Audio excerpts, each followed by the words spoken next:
एक इंस्पायर्ड 9624 में आपका स्वागत है।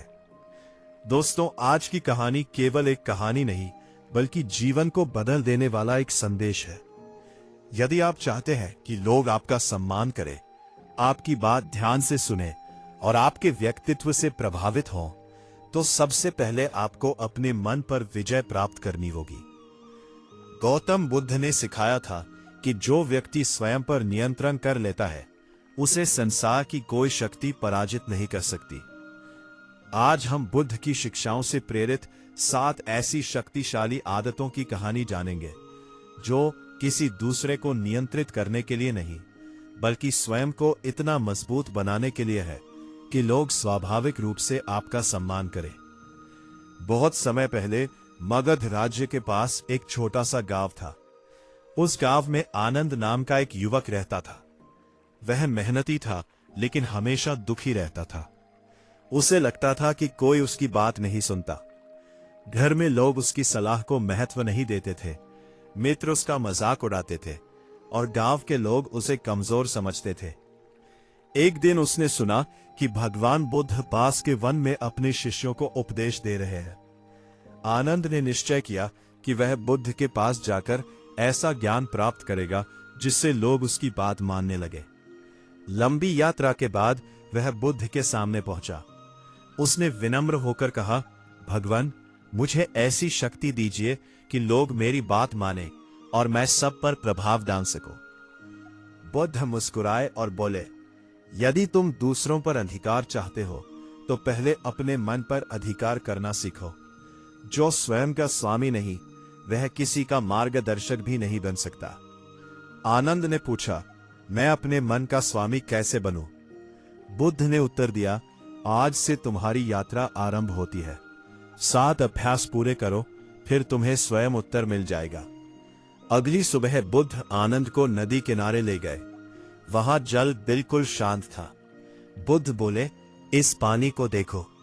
जब ये शांत होता है तब इसमें पूरा आकाश दिखाई देता है, लेकिन जब इसमें लहरें उठती है तब कुछ भी स्पष्ट नहीं दिखता। मन भी ऐसा ही है।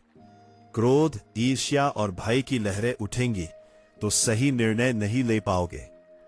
उस दिन से आनंद ने अपने विचारों को देखने का अभ्यास शुरू किया।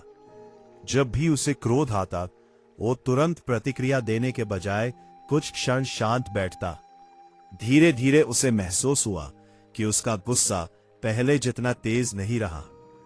कुछ दिनों बाद बुद्ध उसे बाजार ले गए। वहां एक व्यापारी ग्राहकों से कठोर शब्दों में बात कर रहा था। लोग उससे सामान तो खरीद रहे थे, लेकिन उसके जाने के बाद उसकी बुराई भी कर रहे थे। थोड़ी दूर एक वृद्ध महिला फल बेच रही थी। वो हर ग्राहक से मुस्कुराकर बात करती थी। उसके पास ग्राहकों की भीड़ लगी रहती थी। बुद्ध ने पूछा, बताओ, दोनों में अंतर क्या है? आनंद बोला, एक के पास केवल वस्तु है, दूसरे के पास मधुर व्यवहार भी है।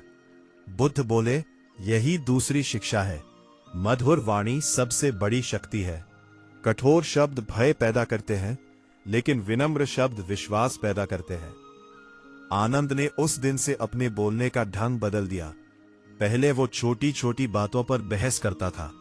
अब पहले सुनता और फिर शांत स्वर में उत्तर देता।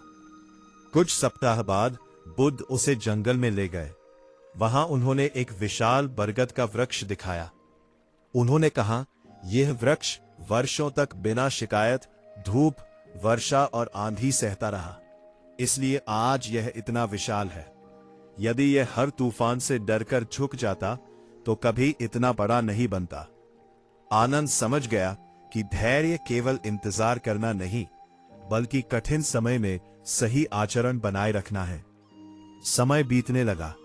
गांव लौटने पर लोगों ने उसके व्यवहार में परिवर्तन देखा।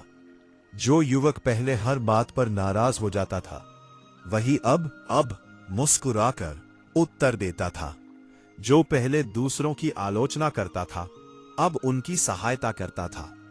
एक दिन वही लोग जो पहले उसका मजाक उड़ाते थे, किसी विवाद का समाधान पूछने उसके पास आए। आनंद को आश्चर्य हुआ। उसने बुद्ध की बात याद की।